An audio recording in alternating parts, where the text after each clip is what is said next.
వీడియోను లైక్ చేసి ఛానల్ కు సబ్స్క్రైబ్ చేయండి. ఈ ఉద్యోగులకు సంబంధించినటువంటి అంశం మాట్లాడాలనుకుంటా ఉన్నాను. ఎందుకంటే ప్రభుత్వ ఉద్యోగులు అనేవాళ్ళు ప్రభుత్వానికి రథచక్రాలు లాంటి వాళ్ళు సంతోషంగా ఉంటేనే అభివృద్ధి కార్యక్రమాలు సంక్షేమ కార్యక్రమాలన్నీ కూడా ప్రజలకు సజావుగా చేరేటువంటి అవకాశం ఉంటుంది. ఈరోజు వాళ్ళందరూ కూడా తీవ్రమైనటువంటి మనోవేదనతో ఆవేదనలో ఉన్నటువంటి పరిస్థితి ఉంది. ముఖ్యంగా దేశంలో ఎక్కడ లేని విధంగా ఈరోజు రాష్ట్ర ప్రభుత్వ ఉద్యోగులకు 6 డిఏలు పెండింగ్లో ఉన్నటువంటి పరిస్థితి. అదేవిధంగా పిఆర్సీ అధ్యక్ష, ఈ ప్రభుత్వం వచ్చి 2 సంవత్సరాలైనా ఇంతవరకు పిఆర్సీ ఇయ్యలేదు. ఉద్యోగులందరూ కూడా కోరుతా ఉన్నారు వెంటనే పిఆర్సీ విడుదల చేయాలని. గతంలో కేసీఆర్ గారు 43-39% పిఆర్సీని మా ప్రభుత్వం ఇచ్చింది అధ్యక్ష. అదేవిధంగా ఉద్యోగులకు ఎంప్లాయీస్ హెల్త్ ఇన్సూరెన్స్ స్కీమ్ ఆ రోజు మేము జీవో కూడా ఇచ్చాం. దాన్ని మీరు అమల్లోకి తెస్తామని చెప్పి మేనిఫెస్టోలో పెట్టి కూడా ఈహెచ్ఎస్ స్కీమ్ను అమల్లోకి తేలేదు. దాన్ని కూడా వెంటనే అమల్లోకి తేవాలి. ఉద్యోగుల జీపీఎఫ్ తదితర బకాయిలన్నీ కూడా విడుదల చేయాలని మీ ద్వారా ప్రభుత్వాన్ని కోరుతున్నాం అధ్యక్ష. ముఖ్యంగా రిటైర్డ్ ఉద్యోగులైతే ఈ మధ్య మనం చూస్తూ ఉన్నాం 39 మంది రిటైర్డ్ ఉద్యోగులు బెనిఫిట్స్ ప్రభుత్వం నుంచి వాళ్ళ సేవింగ్స్ వాళ్ళకి ఇవ్వకపోవడం వల్ల వైద్యం కూడా చేయించుకోలేక ఈరోజు 39 మంది రిటైర్డ్ ఉద్యోగులు మరణించారు. బీఆర్ఎస్ హయాంలో కూడా దాదాపు 15,000 మంది రిటైర్డ్ ఉద్యోగులు రిటైర్ అయితే వాళ్ళందరికీ మేము టైం మీద డబ్బులు ఇచ్చాం.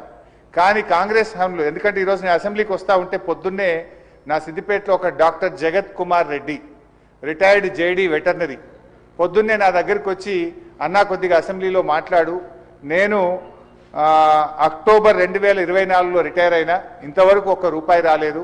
హైకోర్టుకు పోయి ఆర్డర్ తెచ్చుకున్నా అయినా రాలేదు. హైకోర్టులో కంటెంప్ట్ వేస్తే కూడా వాయిదాలు అడుగుతూ ప్రభుత్వం మమ్మల్ని ఇబ్బందులు పెడతా ఉంది. మా రిటైర్డ్ ఉద్యోగుల పెన్షన్ బెనిఫిట్లు ఇప్పించండి, చావు బతుకుల్లో ఉన్నటువంటి మమ్మల్ని కాపాడండి. 30-35 ఏళ్ళు ప్రభుత్వానికి సేవ చేసినటువంటి రిటైర్డ్ ఉద్యోగులను ఈ రకంగా వేధించడం ప్రభుత్వానికి తగదు, దయచేసి ప్రభుత్వం దృష్టికి తీసుకుపోండి అని చెప్పి పొద్దున్నే నా ఇంటికి 7 గంటలకే వచ్చి కూర్చున్నాడు సార్. నేను బయటకు వచ్చేసరికి ఏంది ఇంత పొద్దున్న వచ్చినామంటే ఇట్లా ఉందన్న ఆరోగ్యం బాగాలేదని చెప్పమంటే బట్టి గారికి చెప్తా తప్పకుండా ఈరోజు నేను మాటించి వచ్చి ఈరోజు చెప్తా ఉన్నాను అధ్యక్ష. అదేవిధంగా అధ్యక్ష, సిపిఎస్ ఉద్యోగులను ఓపీఎస్గా మారుస్తామని ఆ రోజు కాంగ్రెస్ పార్టీ ఎన్నికల్లో హామీ ఇచ్చింది. మరి ఎప్పటిలోగా ఓల్డ్ పెన్షన్ స్కీమ్ అమలు చేస్తారు? మరి ఈలోపు గత 2 సంవత్సరాల నుంచి సిపిఎస్ కింద రాష్ట్ర ప్రభుత్వం కట్టాల్సిన కాంట్రిబ్యూషన్ డబ్బులను కూడా మీరు కట్టకుండా దాన్ని దారి మళ్లిస్తా ఉన్నారు.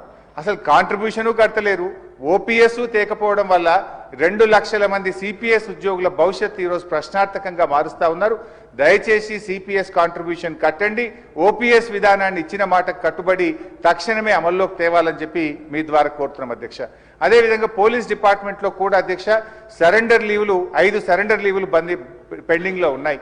టీఏలు రావట్లేదు, డిఏలు రావట్లేదు, స్టేషన్ అలవెన్స్ రావట్లేదు. మొన్న ఒక జూబ్లీ హిల్స్ ఎలక్షన్ ఉంటే యూసఫ్ గూడ బటాలియన్ మాత్రం సరెండర్ లీవులు టీఏలు ఇచ్చిండ్రు. రాష్ట్రంలో 1,00,000 మంది పోలీసులకు సరెండర్ లీవులు టీఏలు రాక ఇబ్బందులు పడతా ఉన్నారు. దయచేసి పోలీసులను కూడా ఆదుకోవాలని, గతంలో నేను ఫైనాన్స్ మినిస్టర్గా ఉన్నప్పుడు ఎప్పటికప్పుడు సరెండర్ లీవులు టీఏలు ఇచ్చాం. ఈ ప్రభుత్వం వచ్చిన 2 సంవత్సరాల నుంచి పెండింగ్లో ఉన్నాయి కనుక వాటిని విడుదల చేయండి. ఇలా పోలీసులు కూడా తీవ్రమైనటువంటి ఆవేదనలో ఉన్నారు. పోలీసులకు ఉండే ఆరోగ్య భద్రత స్కీమ్ కూడా బంద్ చేసిండ్రు. మీరు ₹1,00,000కే పరిమితం చేసిండ్రు. పోలీస్ కానిస్టేబుల్ చాలా ఇబ్బంది పడతా ఉన్నారు. ఆరోగ్య భద్రతను పునరుద్ధరించండి, గతంలో మాదిరిగా కార్పొరేట్ వైద్యం పోలీసులకు అందించాలని చెప్పి కోరుతూ కాంగ్రెస్ పార్టీ ఎన్నికల మేనిఫెస్టోలో తక్షణమే మేము ఉద్యోగులకు పిఆర్సీ ఇస్తాము, పెండింగ్ డిఏలు ఇస్తాము, బకాయిలు ఇస్తాము, ఓపీఎస్ తెస్తామని మాట ఇచ్చి ఈరోజు కాంగ్రెస్ పార్టీ 2 ఏళ్లైనా అమలు చేయకుండా మోసం చేస్తా ఉంది. జరిగిన అన్యాయం ఇప్పటికే చాలా జరిగింది. తక్షణమే ఇప్పటికైనా ఉద్యోగులకు, రిటైర్డ్ ఉద్యోగులకు, పోలీసులకు ఇచ్చిన హామీకి కట్టుబడి మేలు చేయండి అని చెప్పి మీ ద్వారా ఆర్థిక మంత్రి డిప్యూటీ సీఎం గారిని నేను కోరుతా ఉన్నా అధ్యక్ష.